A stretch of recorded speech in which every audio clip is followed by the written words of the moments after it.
Olá, CB Poder no Ar, também disponível em todas as plataformas digitais, TV, podcast e redes sociais. E você pode participar interagindo nas nossas lives do Correio no Facebook, no Twitter ou no YouTube.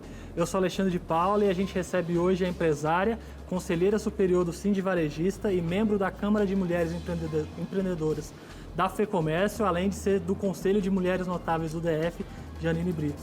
Muito obrigado, bem-vinda. A gente está passando por uma polêmica agora ali na W3, que ela está sendo fechada no domingo e nos feriados para fazer como se fosse o eixão do lazer, né? E muitos comerciantes e varejistas estão reclamando que isso agora na pandemia prejudicou o movimento, trouxe prejuízo num momento tão difícil. Como é que a senhora vê essa iniciativa? É preciso repensar isso? Alexandre, eu acho que nesse momento nós não temos mais como sacrificar o comércio. Eu tenho assim a mais absoluta certeza que os empresários estão atravessando a fase mais difícil de suas vidas, né? O comércio já foi sacrificado demais durante toda a pandemia.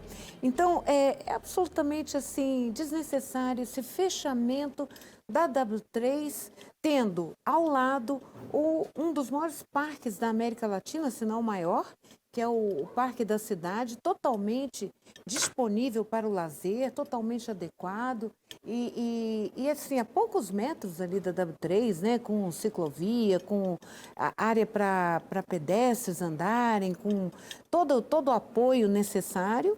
E do outro lado nós temos ainda o eixão do lazer. Então, assim, a gente não consegue nem entender por que fechar a W3 e acaba prejudicando todo o comércio que está ao longo daquela avenida. E se nós pararmos para pensar também, Alexandre, imagine, as pessoas estão muito doentes agora com essa pandemia, tem que sair correndo para um hospital, aí não tem acesso, né, pela avenida. As pessoas não têm mais como chegar nem aos hospitais que estão ali na própria W3, aos supermercados que estão também ali na W2. Então, causou um transtorno muito grande ao comércio em geral, além de uma despesa muito grande com deslocamento da Polícia Militar, do Detran, né, todo esse deslocamento para poder haver o fechamento da W3. Hoje pela manhã o governador Ibanez Rocha falou que vai fazer uma pesquisa para ouvir a comunidade, decidir se mantém ou não, quais os próximos passos a seguir. A W3 está fechada assim desde junho, né? Então, a senhora acha que não foi o momento adequado para essa medida? Eu acho que nem o momento é adequado, nem o local é adequado. Acho que não há realmente nenhuma necessidade do fechamento dessa avenida. Se pararem para pensar, uma coisa assim, inócua, é uma medida que não traz nenhum benefício para a sociedade na realidade, né? Com certeza o governador, reavaliando essa medida, ele vai concluir isso, né? Vai chegar à conclusão que, de fato, aquilo ali traz mais transtornos do que resultados positivos para a sociedade. Então não seria só um problema na pandemia, um problema do local mesmo, na visão dos empresários? Sim, na visão dos empresários, o local é totalmente inadequado. Você imagine, a pessoa que vem ali da L2, por exemplo, ela não consegue mais acessar nada. E até para chegar ao próprio parque da cidade ficou agora bem difícil, porque você não consegue passar pelo eixo, né? O eixão está totalmente ali isolado e nem consegue passar pela W3. Então o acesso ficou bastante dificultado com essa medida. Com a pandemia, o comércio passou por algumas restrições no início, ficou bastante tempo fechado, várias áreas, o varejo também. Quais foram os principais impactos, quais as maiores dificuldades que foram enfrentadas nesse momento? Olha, eu acho que o maior impacto foi o desemprego que foi causado. O desemprego, ele afetou demais a sociedade, né? As áreas de gastronomia, turismo e eventos, essas foram assim, massacradas.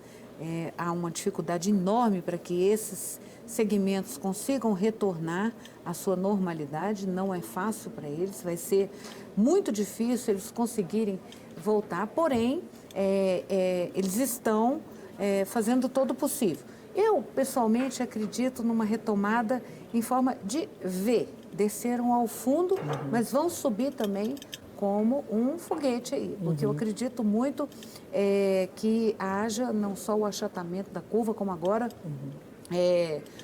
eu acredito que ela vai cair consideravelmente da pandemia haja um controle do vírus, especialmente por causa do clima, né? O Brasil é muito quente, Brasília está muito quente, muito seca, o vírus não tem sobrevivência em climas desse jeito, então, como o nosso. Então, eu acredito que agora, eu sou bem otimista, acredito que ele agora vai estar em queda e as pessoas não aguentam mais o isolamento. O ser humano é um ser gregário, né? Ele precisa de conviver com outras pessoas, ele precisa ter essa convivência. Então, o que acontece? As pessoas agora vão buscar o lazer, vão buscar um pouco, vão respirar, vão buscar sair, ninguém aguenta mais ficar trancado em casa. E como conciliar essa estafa mesmo, né? Esse cansaço de estar sozinho, de estar no isolamento, com também as medidas de segurança? Como se proteger nesse momento? Pois é, eu acho que é seguir os protocolos, né, que foram passados pelo governo, seguir esses protocolos. Agora, ter consciência, as pessoas precisam ter sempre a sua consciência própria de que você deve se resguardar, você deve se proteger. Mas isso não é ficando absolutamente em casa o tempo inteiro. Eu acho que, por exemplo, os shopping centers estão altamente equipados com todos os protocolos de segurança para receberem a população, para receberem as pessoas, a sociedade de uma maneira bastante normal, de uma maneira bem consciente, né? Então, por exemplo, por que as pessoas pararam de fazer seus tratamentos eletivos, né? Pararam de cuidar de sua saúde? Por que elas pararam de cuidar dos tratamentos oncológicos, dos tratamentos cardíacos, dos tratamentos de saúde durante o problema da pandemia, durante o início da pandemia? Porque houve uma determinação da Agência Nacional de Saúde, a ANS, que fossem interrompidos esses tratamentos. E o que aconteceu? Alexandre, nós vimos agora uma explosão de pessoas que estão vindo a óbito justamente por terem parado esses tratamentos. Então, nós temos que ter bom senso, nós temos que ter equilíbrio para lidar com essa doença. Essa doença é grave, sim, mas não é só ela que é grave, não é a única doença grave. Existem várias outras doenças graves. E se nós formos fechar o comércio, destruir a economia, cada vez que nos depararmos com uma doença grave no país, então nós não vamos mais sobreviver, não vamos ter condição de levar adiante a nossa nação, porque nós temos muitas, né? Como é que foi essa preparação para o retorno no comércio, quando houve a flexibilização, né? Foi aos poucos. Como é que foi essa preparação, tanto para dar segurança, tanto para os trabalhadores que estão lá, quanto para as pessoas que também vão fazer compras, visitar e tudo? Pois é, houve muita orientação, né, por parte das autoridades e a própria mídia também nos orientou bastante sobre aquelas providências, né, os protocolos que deveriam ser tomados em todas as empresas, né?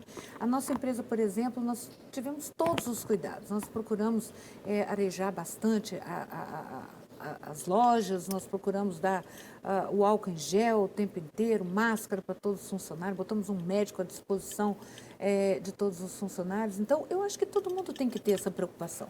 Todos os empresários têm que ter. Nenhum empresário quer que seus próprios colaboradores adoeçam, né? Ou que algum cliente venha a contrair uma doença grave dessa dentro do seu estabelecimento. Então, todo mundo tem essa preocupação. Eu acredito que todo mundo vai seguir essa orientação na medida em que seja possível e que seja coerente e que seja fiscalizada pelo governo também. Não dá para agir como se já tivesse acabado, né? Porque ainda, infelizmente, não é o caso, né? Não. Uma pandemia também não se resolve em tão pouco tempo, né?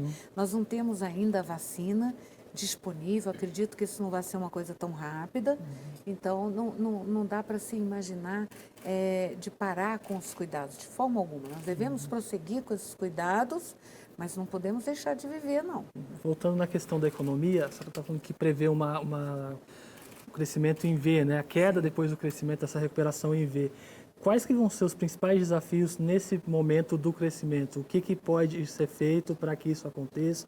Quais são os gargalos para se vencer, para conseguir fazer essa retomada?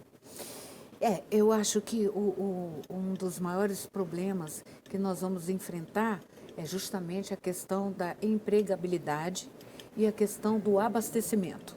né? Nós temos que lembrar que é preciso que o governo se sensibilize com relação aos encargos trabalhistas. O empregador, ele quer gerar o emprego, mas ele não pode fazer isso de forma suicida. Ele não pode fazer isso sem muita cautela. Então, é muito importante que o Estado se lembre que quem gera o emprego é justamente o setor produtivo. E o setor produtivo, ele precisa de ter um pouco mais de apoio, de ter garantias para que ele faça, para que ele gere os empregos com um pouco de tranquilidade, um pouco de garantia. Porque se colocarem a corda no pescoço do empresário, do empregador, aí ele não vai gerar o emprego como deveria. E aí fica mais difícil. Quais medidas que são importantes para isso, então? O Refis poderia ser uma alternativa? Sim, o Refis ajuda, porque ele facilita a condição do empresário de retornar ao mercado, né, para que ele possa participar das licitações, para que ele possa colocar a sua vida financeira em dia e possa saldar os seus débitos, especialmente junto ao governo, e com isso ele possa respirar um pouquinho para que ele possa retornar às suas atividades. Então, o Refis é uma boa medida, sim, deve ser. Acho que agora o governo tem que fazer a parte dele. É a hora em que ele tem que se conscientizar de que só há uma forma de retornar ao crescimento, apoiando o setor produtivo e facilitando o acesso do setor produtivo às facilidades que ele precisa ter para retornar às atividades com força total. E é aí que virá a arrecadação. Então, é uma bola de neve, né? É aí que haverá o aumento da arrecadação. Então, ele ajuda de cá, recebe de lá. Não adianta sacrificar o setor produtivo, que ele vai estar também sacrificando a si próprio. A arrecadação cai. Está parada no Congresso, mas começou a discussão da reforma tributária, né? Sim. Nessa questão também é um ponto importante para o setor produtivo, é algo que, na visão de vocês, precisa ser revisto, precisa ser mudado? Sim, nós temos uma expectativa em relação à reforma tributária, a partir do momento em que ela unifica alguns impostos, né? Ela simplifica a tributação. Agora, nós empresários, nós somos meio cabreiros, né? Com relação a tudo isso. A gente fica meio de olho no que vai acontecer, esperando que não vá haver aumento de carga tributária, como a gente acaba ouvindo muito, né?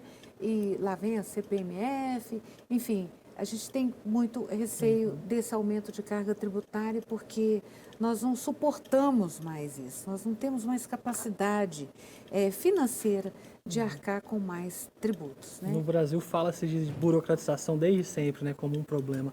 Continua ainda muito sério, ainda é uma questão que atrapalha muito? Sim, a burocracia, ela sempre foi um entrave, né? Sempre foi um obstáculo muito grande para o desenvolvimento. Porque quando você poderia estar já gerando recursos, quando você já poderia estar trabalhando, quando você poderia estar empregando, quando você poderia ter retorno do seu investimento, você está lá atrás parado, né? Eu vejo que eu mesma estou querendo abrir uma filial da minha empresa e já tenho aí 1 ano aguardando aprovação de projeto. Então, você veja o tempo que se leva, isso não é aqui no Distrito Federal, no estado de Goiás, mas o tempo que se leva com essa parte burocrática para você avançar, né? É um tempo que fica parado, algo que poderia já estar começando a gerar emprego e tudo Com mais. certeza, você poderia estar girando a economia de todos os lados, né? Então, é ruim para todo mundo. Eu não vejo onde é que se ganha alguma coisa com a burocracia. Como está a expectativa do varejo para o fim do ano, né? Sempre é um momento em que as compras aumentam, as vendas aumentam. Esse ano, mesmo com a pandemia, também é uma expectativa positiva? Sim, nós imaginamos que haverá um pequeno aumento, um aumento menor do que houve o ano passado, em virtude da pandemia, mas ainda assim um aumento em torno de 2% a 3%, quando o ano passado o aumento foi de 5%, o outro ano de 4%. Então, imaginamos que ainda assim haja um pequeno aumento. Acho que as pessoas têm que respirar um pouco, elas precisam de um pouco de alegria. Nós temos que olhar o lado emocional também do ser humano. O ser humano não vive só de razão e nem tão pouco de tanta dor, de tanto sofrimento. Foi um ano muito sofrido para todo mundo, né? Acho que no mundo inteiro. E o brasileiro, especialmente, ele não dá muito conta de lidar com isso, né? Nós precisamos de alegria, de um pouco de festa, confraternização. Então, o Natal se aproximando é o momento de fechar esse ano com um pouco de alegria, com o presente, com a confraternização, com a reunião da família, né, dos amigos. Então, acho que isso tem que dar certo. Historicamente, também isso traz bastante vagas temporárias de emprego, né? Sim, com certeza. Essa também é uma expectativa a gente continuar mantendo e resolver um pouco, dar um alívio, né, nesse problema, nesse momento? Sim, com certeza, tem que haver. Tem que haver abertura de novas vagas de emprego, sempre teve, né? E os shopping centers são craques em fazer isso, em contratar muitas pessoas, né? Para isso. Então, tem que haver... as pessoas têm que voltar a consumir. Nós estamos acabando aí com o home office, né? Do funcionalismo público. Acho que tem que realmente as pessoas voltarem à sua vida normal, voltarem a consumir. O comércio precisa disso, as empresas precisam disso. E o comércio está preparado para lidar, porque vai ser diferente esse ano, né? A gente não vai ter aquela aglomeração que tinha antigamente como normal, não vai dar para acontecer, tem que tomar algumas medidas de segurança. Está preparado para isso no fim do ano também? Com certeza, com certeza. Ninguém quer mais aglomeração. A ideia da aglomeração é uma coisa superada. A aglomeração não é o que traz o resultado. Hoje se trabalha com a organização, que é uma coisa muito melhor do que a aglomeração, né? Você consome, sim, com todos os cuidados, usando sua máscara, o álcool em gel. As academias, por exemplo, elas têm trabalhado com hora marcada, né? Então, você tem como levar uma vida normal, estando organizado e tomando todos os cuidados, né, dentro dos protocolos de segurança. O caminho, então, é repensar alguns processos. Sim, eu acho que é o novo normal, né? Então, o fim do ano, a gente tem a previsão, então, de um alívio tanto na questão das vendas, quanto também dos empregos, e a gente via numa crescente nos últimos anos e agora uma pequena queda. E a expectativa para depois é já ter uma recuperação no próximo ano? Eu sei que está longe, mas já dá para pensar nisso? Eu acredito que sim, As pessoas, a população, o comércio, a economia, estão ávidos por o retorno, né? Ninguém aguenta mais esse ano meio morto que nós tivemos, né? Foi um ano adormecido, digamos assim. Não no meu segmento, mas no meu segmento é material de construção. A gente precisa ir para um breve intervalo e já retorna falando justamente do segmento da construção civil. 1 minuto e a gente volta com mais CB Poder, que hoje recebe a Conselheira Superior do Sindi Varejista e membro da Câmara de Mulheres Empreendedoras da FEComércio e do Conselho de Mulheres Notáveis UDF, Janine Brito.